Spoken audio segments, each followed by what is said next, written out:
아버지 퇴직금으로 이사비 좀 보태주시면 안 돼요? 며느리가 먼저 꺼낸 말은 축하가 아니었습니다. 남편 퇴직금이 들어온 날 저희는 오랜만에 집에서 같이 밥을 먹고 있었습니다. 아버지는 그날 오전에 통장을 정리하고 들어오셨고 저는 미역국이라도 한 그릇 끓여드리려고 부엌에서 조금 분주했습니다. 이제 좀 쉬시겠구나. 이제는 아픈데 덜 참고 하고 싶던 것도 조금씩 하시겠구나. 저는 그런 생각을 하고 있었습니다. 그런데 식탁에 앉자마자 아들이 먼저 오늘 뗐습니다. 아버지, 할 말이 있는데요. 그 말 다음에 며느리가 바로 받았습니다. 저희가 요즘 이사 알아보고 있잖아요. 전세금이 생각보다 너무 올라서요. 저는 숟가락을 들고 있다가 잠깐 멈췄습니다. 아들도 곧바로 말을 이었습니다. 조금만 보태주시면 대출을 덜 받아도 될 것 같아서요. 그 순간 식탁의 공기가 아주 묘하게 달라졌습니다. 퇴직금을 받은 날이었습니다. 축하한다. 고생하셨다. 이제 좀 쉬셔라. 저는 그런 말이 먼저 나올 줄 알았습니다. 그런데 그 집에서 제일 먼저 나온 말은 이사비였습니다. 아버지는 바로 대답하지 않으셨습니다. 손에 들고 있던 물컵만 천천히 내려놓으셨습니다. 며느리는 조심스러운 얼굴이었지만 말투에는 이미 계산이 끝난 사람 같은 힘이 있었습니다. 아버지 퇴직금 들어오셨다고 해서요. 이번에 조금만 도와주시면 저희도 훨씬 숨통이 트일 것 같아요. 그 말을 듣는 순간 제 속이 서늘해졌습니다. 남편은 평생 일만 했습니다. 허리 아파도 참았고 열이 나도 출근했습니다. 그렇게 버텨서 받은 돈이 바로 그 퇴직금이었습니다. 그런데 그 돈을 받은 바로 그날 아들 내외가 먼저 와서 이사비 이야기를 꺼내고 있다는 게 이상하게도 너무 자연스러워 보였습니다. 그게 더 기분이 나빴습니다. 이 사람들이 며칠 전부터 이 얘기를 이미 마음속에 정해두고 있었구나. 그 생각이 들자 숟가락이 손에 잘 안 잡혔습니다. 저는 애써 웃으며 물었습니다. 갑자기 이사는 왜? 아들이 얼른 대답했습니다. 애들도 크고 지금 집은 너무 좁아서요. 이번 기회 아니면 더 힘들 것 같아서요. 이번 기회. 그 말이 참 쉽게 나오더군요. 누구한테는 평생 일한 대가인데 누구한테는 놓치면 아까운 기회처럼 들렸습니다. 저는 남편 얼굴을 한번 봤습니다. 남편은 여전히 말이 없었습니다. 좋아서 웃는 얼굴도 아니고 싫어서 자르는 얼굴도 아니었습니다. 그저 조용히 듣고만 계셨습니다. 그런데 저는 그 침묵이 괜히 불안했습니다. 저 사람 또 자식들 말이라고 쉽게 마음 약해지는 거 아닌가. 그 생각이 드는 순간 며느리가 다시 말했습니다. 어머니도 아시잖아요. 애들 키우려면 넓은 집이 꼭 필요해요. 그 말을 듣고 저는 그제야 알았습니다. 오늘 이 자리는 상의하는 자리가 아니라 설득하러 온 자리였다는 걸요. 그리고 그날 저는 처음 느꼈습니다. 남편 퇴직금이 이제 막 들어왔을 뿐인데 자식들은 벌써 그 돈의 쓰임부터 정하고 있었다는 걸요. 저는 바로 대답하지 않았습니다. 남편도 물컵만 만지작거릴 뿐 쉽게 말을 잇지 못했습니다. 그 짧은 침묵이 오히려 더 불편했습니다. 보통은 누군가 웃으면서라도 분위기를 바꾸는데 그날은 아무도 그 말을 가볍게 만들지 못했습니다. 며느리는 그게 이상하지 않은 사람처럼 준비해온 말을 차근차근 이어갔습니다. 요즘 전세가 너무 올라서요. 이번에 조금만 도와주시면 애들도 훨씬 안정적으로 지낼 수 있을 것 같아요. 아들은 바로 옆에서 맞장구를 쳤습니다. 아버지 퇴직금이 들어온 김에 지금 정리하면 좋잖아요. 나중에 더 오르면 우리만 더 힘들어져. 그 말을 듣는 순간 저는 속으로 한 번 더 놀랐습니다. 남편 퇴직금이 들어온 김에 그 표현이 너무 자연스러웠기 때문입니다. 마치 그 돈이 들어온 순간부터 자식들 계획표 안에 같이 들어간 것처럼 들렸습니다. 저는 조심스럽게 물었습니다. 얼마나 필요한데? 며느리가 잠깐 아들 눈치를 받고 아들이 먼저 말했습니다. 조금만 보태주시면 돼요. 전세금 올리는데 모자라는 부분만요. 그런데 그 조금이라는 말이 이상하게 가볍게 들리지 않았습니다. 숫자를 말하기 전부터 이미 받아낼 수 있다는 쪽에 더 가까운 표정들이었기 때문입니다. 저는 다시 남편을 봤습니다. 남편은 한숨처럼 숨을 한번 내쉬더니 그제야 낮게 물었습니다. 얼마가 모자라는데? 그 말을 듣는 순간 제 속이 철렁했습니다. 아, 이 사람은 이미 거절보다 설명을 먼저 듣는 쪽으로 기울고 있구나. 며느리는 기다렸다는 듯 가방에서 종이 한 장을 꺼냈습니다. 부동산 이름이 찍힌 메모였고 그 아래엔 보증금과 잔금 날짜, 중개 수수료까지 빼곡하게 적혀 있었습니다. 그걸 보는 순간 저는 더 분명해졌습니다. 이건 오늘 갑자기 나온 말이 아니었습니다. 집도 이미 받고 금액도 이미 계산했고 언제 말을 꺼낼지만 정하고 들어온 자리였습니다. 며느리가 종이를 식탁 쪽으로 밀었습니다. 이 정도만 보태주시면 돼요. 저희도 최대한 맞춰본 거예요. 저는 그 종이를 내려다보았습니다. 금액은 결코 조금이 아니었습니다. 남편이 몇십 년을 버텨서 받은 퇴직금에서 한 번에 크게 떼어나가면 바로 표시가 날 정도의 돈이었습니다. 그 금액을 보는 순간 병원비가 먼저 떠올랐습니다. 남편 허리 검사는 아직 남아 있었고 정기적으로 먹는 약도 끊을 수 없었습니다. 집수도가 낡아 수리해야 한다는 얘기도 지난달부터 계속 미뤄두고 있었습니다. 그런데 자식들 눈에는 그 돈이 이미 쓸 수 있는 목돈으로만 보이는 것 같았습니다. 저는 종이에서 눈을 떼지 않은 채 말했습니다. 이건 상의가 아니라 정해놓고 온 거네. 그 말을 듣자 아들 얼굴이 잠깐 굳었습니다. 며느리는 웃는 얼굴을 억지로 붙인 채 말했습니다. 아니에요. 아버님, 어머님 의견 듣고 하려는 거죠. 그런데 그 말이 끝나기도 전에 저는 이미 알고 있었습니다. 의견을 듣는 자리가 아니라 반대하지 말라는 자리라는 걸요. 그날 식사는 끝까지 불편했습니다. 아들은 자꾸만 현실적인 얘기라는 말을 했고 며느리는 애들 키우는 집은 다 그렇게 한다고 했습니다. 남편은 듣고만 있었습니다. 말릴 수도 있었고 적어도 나중에 얘기하자고 할 수도 있었는데 그날 남편은 끝내 둘 사이를 자르지 못했습니다. 식사가 끝난 뒤 아들 내외가 먼저 일어났습니다. 며느리는 종이를 다시 가방에 넣으면서도 끝까지 조심스러운 사람 같은 표정을 유지했습니다. 생각해 보시고 말씀 주세요. 저희도 급해서 드리는 말씀이라. 문이 닫히고 나서야 집안이 조금 조용해졌습니다. 저는 식탁 위에 앉은 채 한동안 움직이지 못했습니다. 그 자리에 남아있는 건 국 냄새와 퇴직금 문자를 확인하던 아침의 기분이 완전히 사라졌다는 사실뿐이었습니다. 남편이 먼저 말을 꺼낸 건 한참 뒤였습니다. 애들도 사는 게 쉽진 않지.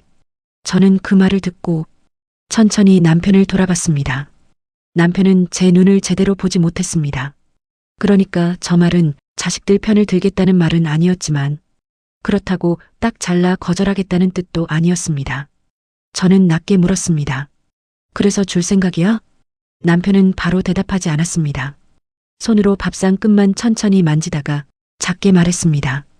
조금은 도와줄 수도 있지 않나 싶어서. 그 말이 떨어지는 순간 제 속이 확 내려앉았습니다. 조금. 오늘 식탁에서 나온 그 말과 똑같은 단어였습니다. 자식들은 조금이라 했고 남편도 이제 조금이라 했습니다. 그 순간 알았습니다. 이 집에서 퇴직금은 아직 우리 돈인데 말은 벌써 자식들 사정 쪽으로 기울기 시작했다는 걸요. 저는 자리에서 일어나 싱크대 쪽으로 갔습니다.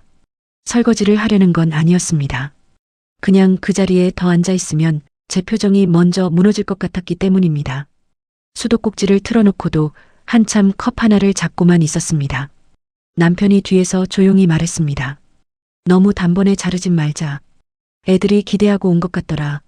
그 말을 듣는 순간 저는 거의 웃음이 날 뻔했습니다. 그러니까 오늘 자리는 정말 기대하고 온 자리였던 겁니다. 퇴직금이 들어온 날 맞춰와서 집 알아봤다는 종이를 내밀고 보태달라는 말을 준비해온 자리였던 거죠. 저는 수도를 끄고 돌아섰습니다. 나는 애들이 기대하고 온 게 더 무섭다. 남편이 저를 봤습니다. 저는 그 눈을 똑바로 보며 말했습니다. 아직 당신 몸도 다 낫지 않았고 우리 노후도 어떻게 될지 모르는데 퇴직금 들어온 날부터 그 돈 쓸 자리 정해온 게 정상으로 보여? 남편은 그제야 말이 막힌 얼굴이 됐습니다. 그날 밤 저는 처음으로 퇴직금 통장부터 다시 챙겨야겠다는 생각을 했습니다. 아직 준 것도 아닌데 벌써 빼앗긴 기분이 들었기 때문입니다. 그 뒤로 아들 내외는 생각보다 더 자주 연락했습니다. 처음엔 안부 전화처럼 시작했습니다. 아버지 허리는 좀 어떠세요? 어머니 식사는 잘 챙겨 드세요? 그런데 꼭 마지막엔 이사 얘기가 다시 붙었습니다. 부동산에서 자꾸 연락이 와서요. 이번 주 안에 결정하면 제일 좋다네요. 아버지 어머니도 결국 도와주실 생각이시죠? 그 말들이 반복될수록 저는 점점 더 불편해졌습니다. 특히 며느리는 처음보다 훨씬 더 자연스럽게 말하기 시작했습니다. 어차피 아버님 퇴직금은 한번 크게 쓰실 데가 없으시잖아요. 이번에 저희가 들어가면 나중에 부모님 모시기도 더 편하죠. 그 말을 듣는 순간 정말 정이 떨어졌습니다. 모시기도 더 편하죠.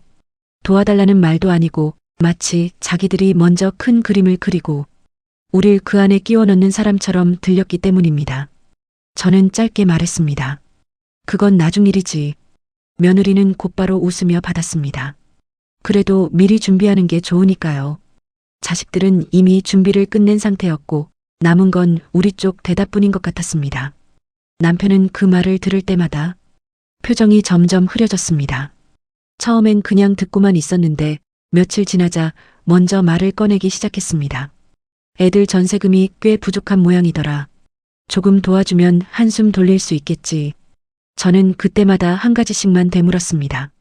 당신 허리 수술비 정산은 끝났어? 내년 약값은 계산해봤어? 만약 다시 입원하면 누가 그 돈 채워줄 건데?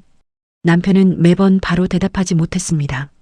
그런데도 자식들 쪽 마음을 완전히 접지는 못했습니다. 그게 더 답답했습니다. 아들이 막무가내로 구는 것도 화가 났지만 남편이 단호하게 자르지 못하는 것도 같이 사람을 지치게 만들었습니다. 결정적인 건 며느리 문자였습니다. 저녁에 설거지를 마치고 휴대폰을 보는데 며느리한테 이런 문자가 와 있었습니다. 어머니, 이번 주에 계약금 일부라도 넣어야 해서요. 아버님 퇴직금 쪽은 어느 정도 생각하고 계신지요? 그 문장을 보는 순간 손이 얼어붙었습니다. 아직 주겠다고 한 적도 없고 금액을 정한 적도 없는데 벌써 계약금부터 계산하고 있다는 뜻이었습니다. 저는 문자를 남편에게 보여줬습니다. 남편은 한참 화면만 보다가 작게 한숨을 쉬었습니다. 저는 그 얼굴을 보고 알았습니다. 이제는 애들 사정이 아니라 우리 퇴직금을 지키는 쪽으로 마음을 굳혀야겠다고요. 다음 날 아침 저는 퇴직금 통장부터 다른 서랍으로 옮겼습니다. 예전엔 남편이 어디에 뒀는지 저도 알고 있었고 아들도 대충 짐작할 수 있는 자리였습니다. 그게 갑자기 겁이 났습니다. 누가 훔쳐갈까봐가 아니라 한번 기대하게 만들면 그 다음부터는 남의 돈도 자기 몫처럼 여기기 시작할까봐서였습니다. 저는 통장을 옮기고 퇴직금 사용 계획을 따로 적기 시작했습니다. 남편 병원비 예상 금액, 매달 나가는 약가, 집 수리비, 예비비 하나씩 적다 보니 그 돈은 생각보다 더 빠듯했습니다. 자식들 말처럼 조금만 떼어줄 수 있는 돈이 아니었습니다. 오히려 한번 크게 나가면 우리 노후 계획이 바로 틀어질 수 있는 돈이었습니다. 그걸 종이에 적고 나서야 마음이 조금 차분해졌습니다. 막연히 아깝다가 아니라 왜 지켜야 하는지 제 눈으로 확인했기 때문입니다. 저녁에 남편에게 그 종이를 보여줬습니다. 남편은 오래 말이 없었습니다. 하나씩 읽어 내려가다가 끝에서야 작게 말했습니다. 생각보다 여유가 없네. 저는 그 말을 듣고 그제야 조금 숨이 쉬어졌습니다. 남편도 숫자로 보니까 현실을 피해가기 어렵다는 걸 느낀 모양이었습니다. 그런데 하필 그날 저녁 아들이 또 왔습니다. 혼자 온 것도 아니고 며느리와 같이 왔습니다. 손엔 음료수 하나가 들려 있었고 얼굴엔 애써 밝은 표정이 붙어 있었습니다. 그런데 저는 그 표정을 보는 순간부터 이 사람들이 똑같은 얘기를 하러 왔다는 걸 알았습니다. 며느리는 앉자마자 말했습니다. 아버님, 저희가 알아본 집이 진짜 괜찮거든요. 이번에 놓치면 다시 못 구할 것 같아요. 저는 아무 말 없이 남편만 봤습니다. 남편도 이번엔 전처럼 쉽게 맞장구 치지 않았습니다. 대신 종이를 제 쪽에서 아들 쪽으로 밀었습니다. 퇴직금 사용 계획을 적어놓은 종이였습니다. 아들이 그걸 펼쳐보고는 표정이 바로 굳었습니다. 며느리도 옆에서 같이 보다가 입꼬리가 내려갔습니다. 그 종이 위에는 그들이 조금만이라 부르던 돈이 우리한텐 얼마나 큰 구멍이 되는지 숫자로 적혀 있었습니다. 그 순간 처음으로 분위기가 바뀌기 시작했습니다. 아들은 종이를 한참 보다가 의외로 먼저 웃었습니다. 이건 너무 보수적으로 잡은 거 아니야? 그 말을 듣는 순간 저는 확실히 알았습니다. 이 사람은 아직도 남편 퇴직금을 우리 생존비가 아니라 조정 가능한 돈쯤으로 보고 있다는 걸요. 며느리도 바로 말을 보탰습니다. 부모님 두 분이 다 쓰실 돈으로 잡으니까 그렇죠. 저희도 조금만 도움받으면 되는 건데 그 조금이라는 말이 또 나왔습니다. 저는 더는 참지 않았습니다. 너희는 왜 그 돈을 당연히 받을 수 있는 돈처럼 말하니? 식탁이 바로 조용해졌습니다. 아들도 며느리도 그 질문을 예상 못한 얼굴이었습니다. 저는 종이를 손으로 짚으며 말을 이었습니다. 퇴직금은 남편이 평생 일해서 받은 돈이야. 우리 병원비고 우리 노후비고 우리 앞으로 살아갈 돈이야. 그런데 너희는 왜 자꾸 그 돈에서 얼마를 떼어갈 생각부터 하니? 며느리는 바로 대꾸하지 못했습니다. 아들은 잠깐 얼굴을 굳히더니 조금 짜증 섞인 목소리로 말했습니다. 부모가 자식 좀 도와줄 수도 있지. 그게 뭐 그렇게 큰일이라고. 그 말을 듣는 순간 정말 정이 떨어졌습니다. 부탁이 아니라 받을 수 있는 권리처럼 들렸기 때문입니다. 저는 그 자리에서 아들 얼굴을 똑바로 보고 말했습니다. 도와주는 건 우리가 정하는 거야. 너희가 먼저 계산해서 들고 올 일이 아니고. 그 말이 떨어지자 며느리 얼굴이 확 굳었습니다. 아들은 더 말하려다 멈췄고 남편은 제 옆에서 처음으로 숟가락을 내려놓았습니다. 그 짧은 소리가 이상하게 크게 들렸습니다. 남편은 한참 있다가 낮게 말했습니다. 이번 퇴직금은 안 된다. 그 말을 듣는 순간 아들 표정이 바로 달라졌습니다.